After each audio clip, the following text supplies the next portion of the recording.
नमस्कार साथियों, दृष्टि आईएएस के इन डेप्थ कार्यक्रम में आप सभी का स्वागत है। मैं हूं अजय और आज के इन डेप्थ सेक्शन में हम बात करेंगे आत्महत्याओं की। देश में उनकी क्या स्थिति है, लोग आत्महत्याएं क्यों करते हैं और एक ऐसी रणनीति जिस पर सरकार आने वाले वर्षों में काम करने वाली है। सरकार ने उसे लागू कर दिया है, उसे जारी कर दिया है। उसके आधार पर देखेंगे कि क्या हम वाकई आत्महत्याओं को रोक सकते हैं और आत्महत्याओं की सीवियरिटी कितनी है, उनकी गंभीरता कितनी है। आत्महत्या से जुड़े सारे पहलुओं पर आज इन डेप्थ में बात करेंगे। सबसे पहले देख लेते हैं कि हम किन किन विषयों पर बात करने वाले हैं, कौन से बिंदु होंगे हमारी चर्चा के। सबसे पहला होगा जो सरकार ने राष्ट्रीय आत्महत्या रोकथाम रणनीति जारी करी है, उसके ऊपर बात करेंगे कि वो क्या करना चाहती है, उसके उद्देश्य क्या है। फिर कुछ आंकड़े देखेंगे कि किस प्रकार से ये लागू होगी, कौन कौन इसमें हितधारक होंगे, किन किन लोगों का सहयोग लिया जाएगा और सरकार का कौन सा तंत्र किस प्रकार कार्य करेगा इस पूरी रणनीति के तहत। वर्तमान परिदृश्य क्या है, एनसीआरबी की रिपोर्ट्स क्या कहती हैं, आंकड़े क्या कहते हैं कि आत्महत्या की गंभीरता भारत में कितनी है। आंकड़ों के जरिए समझेंगे कि पिछले कुछ वर्षों में आत्महत्याएं क्यों बढ़ी हैं, कौन से सेक्शन है सोसाइटी के, कौन से आयु वर्ग के लोग हैं जो ज्यादा आत्महत्याएं कर रहे हैं। और फिर देखेंगे कि उनसे कैसे बचा जा सकता है, कौन सा हमारा सपोर्टिव मैकेनिज्म हो सकता है जो हमें आत्महत्याओं से बचा सकता है। और देश के जो रिसोर्सेज हैं, जो ह्यूमन रिसोर्सेज हैं, जो देश के युवा लोग हैं, उनको कैसे बचाया जा सकता है ताकि राष्ट्र हित में उनका प्रयोग किया जा सके या वो अपना जीवन इन जनरल बेहतर बना सके। और अंत में एक प्रश्न देखेंगे जो आपको आपकी तैयारी में मदद कर सकता है और हमारी इस पूरी चर्चा से जो हम निकालेंगे उसको आप अपनी परीक्षा की दृष्टि से कैसे प्रयोग कर सकते हैं, उसके लिए शुरू करते हैं। ये हालिया संदर्भ है national suicide prevention strategy framework and objectives, सरकार ने जारी किया है 21 नवंबर को। उसके बाद सारी चर्चाएं शुरू होती हैं जो आज हम अपने सेक्शन में लेने वाले हैं। तो ये क्यों लाया गया है, राष्ट्रीय आत्महत्या रोकथाम रणनीति जो है ये क्यों लाई गई है, इसका उद्देश्य क्या है। इसका एक उद्देश्य है देश में आने वाले 10 सालों में आत्महत्याओं को कम करना और रोकना। आने वाले वर्षों में इस प्रकार के प्रयास करना कि आत्महत्या की रोकथाम के लिए एक मंच तैयार हो जाए पूरे देश में, इसके प्रति इतनी जागरूकता फैला दी जाए कि लोग आत्महत्या के प्रयास ना करें और उससे बचें। मानसिक स्वास्थ्य को बढ़ावा देने के लिए आने वाले 10 सालों में सरकार प्रयास करेगी, क्योंकि बहुत सारी आत्महत्याएं मानसिक रोगों से जुड़ी होती या ऐसे विकार मानसिक तौर पर जब घर कर जाते हैं व्यक्ति के दिमाग में, तो उनसे बचने के लिए एक प्रिवेंटिव तरीका सरकार ने दिया है लोगों को कि इसका प्रयोग करके अपनी मानसिक हालत को अच्छा करें और आत्महत्या के प्रयास कम से कम ना करें। उस स्थिति में 2023 तक सरकार का प्रयास है कि 10% तक की कमी कर देगी सरकार आत्महत्या द्वारा होने वाली मृत्युओं में। ये इस रणनीति के तहत सरकार का प्रयास है और इसमें अकेली सरकार नहीं बल्कि बहुत सारे हितधारक हैं। तो उनके लिए बेसिकली एक रूपरेखा है। सरकार ये प्रयास करेगी कि समाज में जितने भी लोग हैं जो आत्महत्याओं से लोगों को बचाने में मदद कर सकते हैं, चाहे वो स्टेट गवर्नमेंट्स हो, चाहे एनजीओज हो, चाहे अदर सेल्फ हेल्प ग्रुप्स हो, उन सबको साथ लेकर के आए और ये प्रयास करे कि किस तरीके से लोगों को बचाया जा सकता है आत्महत्याओं से। हम इसमें देख लेते हैं कि उद्देश्य क्या है। 3 बड़े उद्देश्य हैं। जैसा मैंने आपको पीछे कहा कि ये तो एक फ्रेमवर्क है कि कैसे लोगों को बचाया जाएगा, लेकिन उसके अल्टीमेट गोल्स क्या हैं जो सरकार चाह रही है कि 3 वर्षों के भीतर एक निगरानी तंत्र स्थापित कर दिया जाए, एक ऐसा तंत्र बना दिया जाए जिससे लोगों में जो आत्महत्याओं का ट्रेंड है उसको कम किया जा सके या उनको सही टाइम पर ट्रैक कर लिया जाए। अगर कोई व्यक्ति पर्टिकुलर सिम्टम्स दिखा रहा है, अगर उसकी मानसिक स्थिति एक पर्टिकुलर कंडीशन में है, तो उसको समझना, उसको पहचानना और उसको क्योर करना, उसका डायग्नोसिस करना, यह सरकार का प्रयास रहेगा अगले 3 वर्षों के भीतर। अगले 5 सालों के भीतर सभी जिलों में मनोरोग बाह्य रोगी विभाग बना दिए जाएं। आउट पेशेंट डिपार्टमेंट्स बनाने का सरकार का प्रयास है, यानी कि वैसे डिपार्टमेंट्स जहां पर हम जनरल ओपीडी के लिए जा सकते हैं, अपने मानसिक रोगों के लिए डॉक्टर से मिल सकते हैं। ऐसे डिपार्टमेंट्स बनाना जहां आपको एडमिट नहीं कर सकते, लेकिन अगर आप दिन में उनके पास जाएंगे या जो भी उनका वक्त होगा तो तब आप उनसे मिल सके, अपनी समस्याएं कह सकें। ऐसे डिपार्टमेंट सरकार अगले 5 सालों में बनाएगी। उसके अलावा जिला मानसिक स्वास्थ्य कार्यक्रम, ये बेसिकली एक प्रिवेंटिव क्योर होगा, रोकथाम सेवा होगी जहां आप ऐसी सलाह ले सकते हैं, जैसे सरकार ने पहले भी प्रयास किए थे हेल्पलाइन वगैरह जारी करने के। तो जिला मानसिक स्वास्थ्य कार्यक्रम वही है कि जो लोग इस परेशानी से गुजर रहे हैं, जो मानसिक स्वास्थ्य में किसी प्रकार की दिक्कत महसूस करते हैं, उन लोगों को इस बात के लिए जागरूक करना कि सेवाएं आपके लिए हैं, आप उनका प्रयोग करिए, आत्महत्या की तरफ मत जाइए। और अगले 8 सालों में सरकार का यह प्रयास रहेगा कि मानसिक स्वास्थ्य से संबंधित जो भी अवधारणाएं हैं उनको सरकारी और आगे चल के प्राइवेट स्कूल्स में भी एक मानसिक स्वास्थ्य कल्याण कार्यक्रम के जरिए पाठ्यक्रमों में डाल दिया जाए, जिससे बच्चों को अपने जल्दी यानी कि छोटी उम्र में इस बात का आभास हो जाए कि मानसिक स्वास्थ्य कितना महत्वपूर्ण है उनके लिए, और एक इन जनरल सोसाइटी में अवेयरनेस लाने के लिए, क्योंकि आने वाली सदी दशक इस प्रकार के होंगे जहां पर हमें इन चीजों की बहुत ज्यादा आवश्यकता होगी, क्योंकि हम एक बहुत तेजी से बढ़ रहे समाज के भाग हो चुके हैं और ऐसा समाज हम बना चुके हैं जहां पर अपने दैनिक कार्य करने के लिए कई बार हम अपने स्वास्थ्य की, अपने मानसिक स्वास्थ्य की बलि दे देते हैं। तो आने वाली जो पीढ़ी है उसके लिए बहुत आवश्यक है कि वो मानसिक स्वास्थ्य को समझे। उसके लिए सरकार का ये बेहद शानदार प्रयास होगा कि करिकुलम में शामिल कर दिया जाए, पाठ्यक्रम में हो ये चीजें कि मानसिक स्वास्थ्य कैसे सुधार सकते हैं। उसके अलावा जैसा पहले बताया गया कि आत्महत्या एक निगरानी तंत्र स्थापित हो जाए, जिसे हम ट्रैक कर सके समय पर कि कोई व्यक्ति अगर कोई पर्टिकुलर सिम्टम्स दिखा रहा है तो उसको कैसे बचाया जा सकता है आत्महत्या की तरफ जाने से। इसमें 5 बड़े लोग या 5 बड़ी संस्थाएं या 5 स्तर पर काम किया जाएगा। पहली संस्था जो होगी वो भारत सरकार की होगी। भारत सरकार से जो मंत्री स्तरीय हितधारक रहेंगे इसमें, यानी कि हितधारक मतलब वो वे संस्थाएं, वे लोग या कंसर्न पर्सन जो इसको चलाएंगे, जो इसको निर्धारित करेंगे और जो इसके आगे के कार्यान्वयन के लिए निश्चित व्यक्ति होंगे वो। तो भारत सरकार इसमें होगी, फिर राज्य सरकारें इसमें होंगी, फिर जिला स्तर के जो सरकारी अधिकारी हैं वो होंगे इसमें। उसके अलावा मानसिक स्वास्थ्य एवं तंत्रिका विज्ञान संस्थान, जिसे निमहंस कहा जाता है, जो बेंगलोर में है, वो इसमें एक मुख्य हितधारक है। इसमें निमहंस का काम बेसिकली ये होगा कि वो डेटा प्रोवाइड करे, मानसिक स्वास्थ्य से संबंधित जितने भी समस्याएं हैं, जितने भी रोगी हैं, उनसे संबंधित जो भी डेटा होगा और उसको क्योर करने की जो भी विधियां होंगी वो कार्य निमहंस का होगा। इसके अलावा जो भी जितने भी एनजीओ है, मानसिक स्वास्थ्य संस्थान और जो भी रणनीतिक सहयोगी हैं, ऐसे डॉक्टर जिन्होंने बहुत काम कर लिया है मानसिक स्वास्थ्य के संदर्भ में या उनका पूरा जीवन गया है, उन्होंने रिसर्च किया है, ऐसे रिसर्च स्कॉलर जिन्होंने मानसिक स्वास्थ्य के बारे में बहुत पढ़ा है, इस प्रकार के जो लोग होंगे उनको साथ लेकर आने का प्रयास किया जाएगा। 5 मोटे तौर पर हम कहें कि इसमें हितधारक होंगे जिनको शामिल किया जाएगा इस रणनीति के तहत।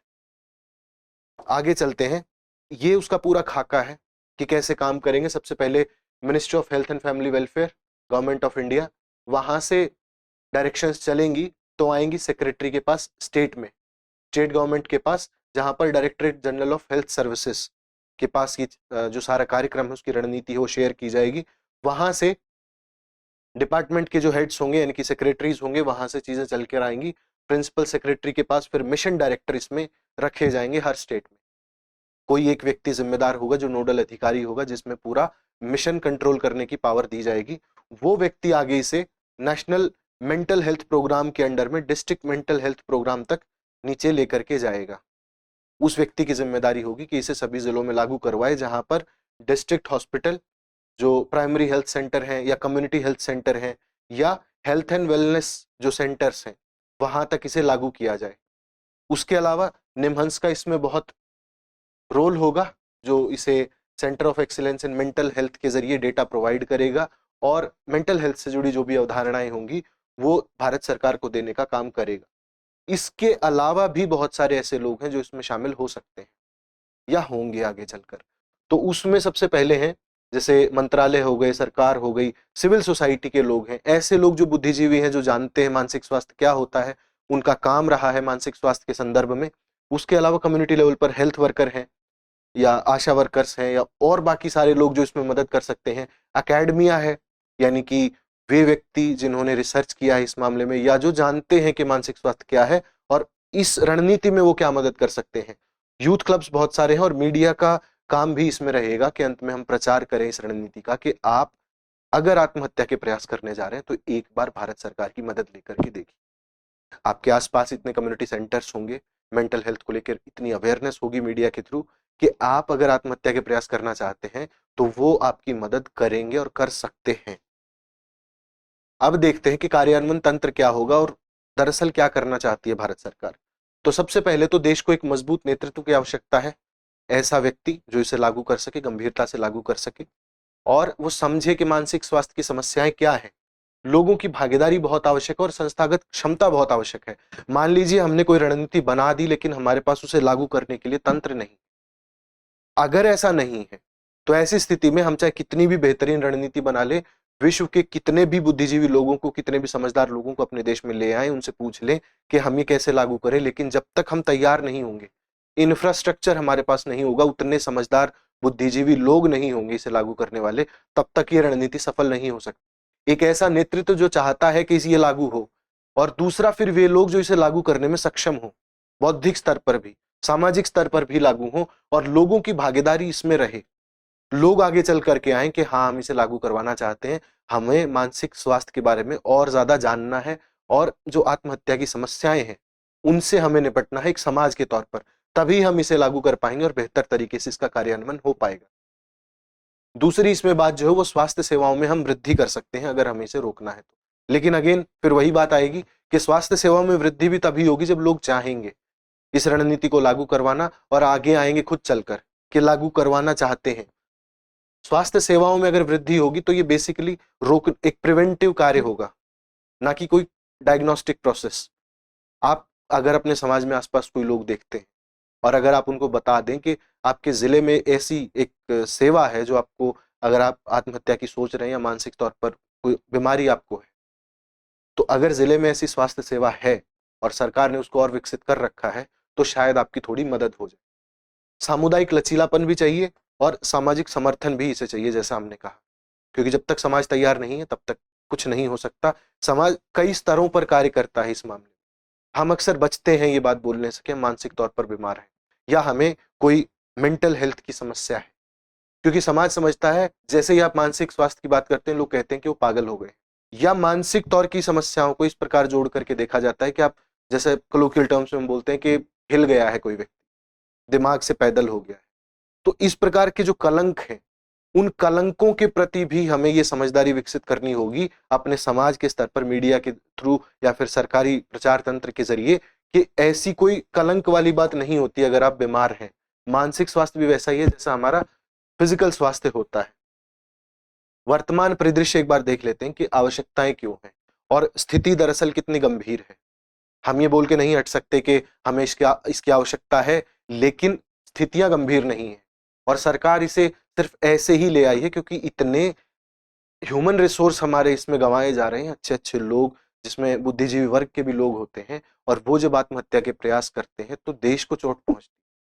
आपको एक व्यक्ति बनाने में कम से कम 20-25 साल लगते हैं, और जब केवल आप मेंटल हेल्थ के कारण उस व्यक्ति को खो देते हैं, उसकी सेवाएं लेने से वंचित रह जाते हैं अगले 40-50 साल, तब आपको ये महसूस होता है कि हमने क्या गंवाया है। तो इतने लोग न गंवाए जाएं। जैसे एनसीआरबी की रिपोर्ट कहती है 2022 की, यानी कि इसमें 2021 के आंकड़े हैं, तो उसके अनुसार 1,64,000 लोगों ने 2021 में आत्महत्याएं करी, जिसमें मानसिक स्वास्थ्य का बहुत बड़ा रोल है। उसके कारण बहुत सारे लोग मरे, डिप्रेशन में, एंजाइटी में, स्ट्रेस में, ये सारी चीजें होती हैं आत्महत्याओं के कारण। हम आगे समझेंगे कि आत्महत्या के कौन से कारण होते हैं और सरकार के आंकड़े क्या कहते हैं, लेकिन इतने लोगों का जाना 2021 अकेले एक साल में, जो कोविड का भी साल था, अपने आप में गंभीर और चिंताजनक आंकड़ा है। 2020 से इसमें 7.2% की वृद्धि हुई है। ये कुछ कोविड के कारण हो सकता है, कुछ आर्थिक समस्याएं कोविड में उसके कारण हो सकता है, या अन्य कारण हो सकते हैं, बहुत सारे लोगों की नौकरी जाना इसमें सबसे बड़ा एक कारण होता है, लेकिन 7% की वृद्धि हुई है, ये चिंताजनक है। और उसके परिप्रेक्ष्य में अगर आप इस रणनीति को देखेंगे तो पाएंगे कि बहुत आवश्यक था। कोविड में लोग 1,48,000 लोग मरे, ये कम नहीं है, और हम पूरी गंभीरता से और ये समझ कर कहते हैं कि ये आंकड़े बहुत ज्यादा हैं। लेकिन कोविड में 2 साल में इतने लोग नहीं मरे जितने 1 साल में केवल सुसाइड से मरे, आत्महत्या से मरे हैं। अब आप समझिए इनकी गंभीरता। एक ऐसी वैश्विक बीमारी जिसने पूरे देश को जकड़ लिया, वो इतने लोगों को नहीं मार पाई जितने लोगों ने खुद को मार लिया। गंभीर मामला है, और ये 10% अधिक है, यानी कि 1.64 लाख ये गए सुसाइड की वजह से, और 1.48 लाख इतने लोग गए कोविड की वजह से। आप वेरिएशन देखिए कितना ज्यादा है। इसको ऐसे समझिए कि मातृ मृत्यु दर से 6.8 गुना ज्यादा थी ये मृत्यु। आप इनको कंपेयर कर सकते हैं, लेकिन ये बहुत डार्क साइड होगी इसकी, अगर हम किसी की मौत को किसी से कंपेयर करें और ये बताएं कि इन ये लोग इतने मरे और ये लोग इतने मरे, ये बहुत डार्कर साइड है उसकी। हम दरअसल ये एस्टैब्लिश करना चाहते हैं कि ये मौतें वाकई बहुत ज्यादा हैं और ये मौतें नहीं होनी चाहिए। हमें इनको समझने के लिए, इनकी सीवियरिटी को समझने के लिए ये एस्टैब्लिश करना आवश्यक है कि ये वाकई बहुत ज्यादा है और ये आंकड़े वाकई डरावने हैं। और सरकार ये रणनीति लेकर के आई है, ये कोई ऐसे ही औचक सरकार का निर्णय नहीं है, ये बहुत समझा सोचा हुआ निर्णय है। तो आप बस इतना समझ लीजिए कि मौतें कितनी ज्यादा है। यानी कि जो हमारी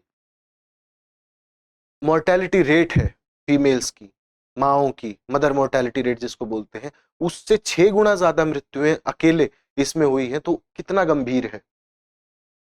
सरकार कहती है कि 1 लाख से ज्यादा लोग हर साल अपनी जान गंवाते हैं आत्महत्या में, लेकिन इनमें भी वो लोग ज्यादा हैं जो मेगा सिटीज में रहते हैं। दिल्ली, मुंबई, कलकत्ता, बेंगलोर, हैदराबाद, पुणे, इस तरीके के शहरों में जो मेगा सिटीज हैं, उनमें जो लोग रहते हैं वो ज्यादा आत्महत्याएं करते हैं, क्योंकि वहां पर उसके कारण ज्यादा स्ट्रेस है, एंग्जाइटी है, डिप्रेशन है, और भी मेंटल हेल्थ से जुड़े बहुत सारे इश्यूज होते हैं। पर्सनल जीवन में आदमी की बहुत सारी समस्याएं होती हैं, वो सब इनको आत्महत्या की तरफ लीड करते हैं। और अकेले मेगा सिटीज में जो 53 मेगा सिटीज हैं सरकार के अनुसार, 25,891 इतनी आत्महत्याएं हुई हैं। और दिल्ली में सबसे ज्यादा आत्महत्याएं हुई हैं, करीब 2000 से ज्यादा दिल्ली अकेले में हुई है, जो कि एक यूनियन टेरिटरी है, जो आप उसको मेगा सिटी बोल सकते हैं, लेकिन वो यूनियन टेरिटरी में आती है।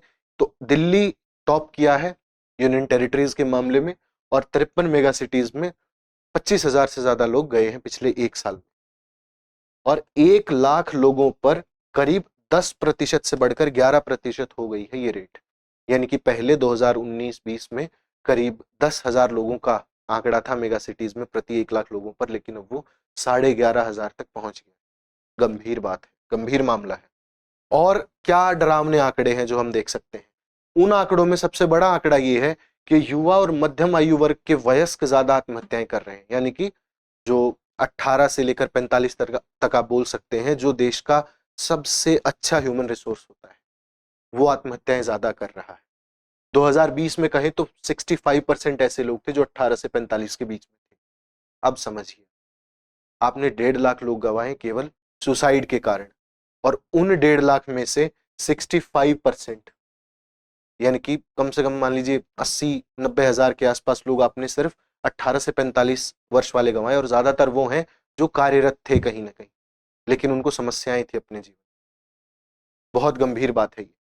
सबसे ज्यादा लोग वो मरे जो दैनिक वेतनभोगी थे, यानी कि डेली वेजर्स थे, दैनिक कमाना, दैनिक खाना, या इस प्रकार से जिनका जीवन चलता था। तो उनमें 42,000 लोग थे, जो 25%। और पहली बार ऐसा हुआ है कि दैनिक वेतनभोगी जो है वो सबसे ज्यादा आत्महत्या किए हैं। और दैनिक वेतनभोगियों के मामले में 11.5% की वृद्धि हुई है पिछले वर्ष से। इसके अलावा कृषि क्षेत्र में लगे 6% लोगों ने अपनी जान गंवाई आत्महत्या के जरिए। और सेल्फ एम्प्लॉयड या स्वनियोजित व्यक्ति जो थे वो 16.7% से बढ़ गए।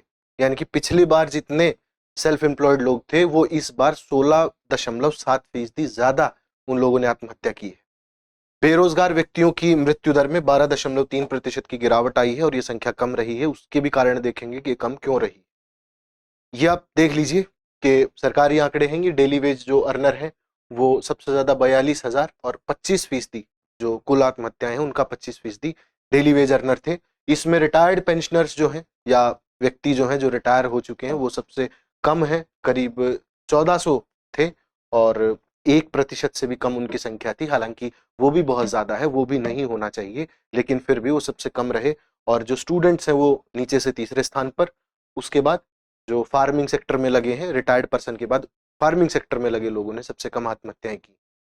अच्छे आंकड़े हैं, बुरे आंकड़े हैं। ये ट्रेंड रहा है। 2014 में करीब 1,31,000 थे, और फिर 17%, 19%, 22, 23, 24, 25 इस तरीके से बढ़ते हुए आज 1,64,033 लोगों पर आ पहुंचा है आंकड़ा। यानी कि हर साल वृद्धि हो रही आत्महत्याओं में। तब सरकार ने सोचा कि इन लोगों को क्यों ना बचाया जाए जितनों को हम बचा सकते।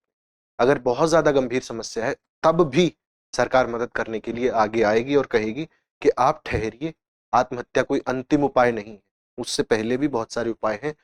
34% लोग वो हैं जो 18 से 30 वर्ष के थे, और 30 से 45 वालों में करीब 31। तो यह आंकड़ा जैसा हमने कहा, ये 65% हो गया 18 से 45 वर्ष तक।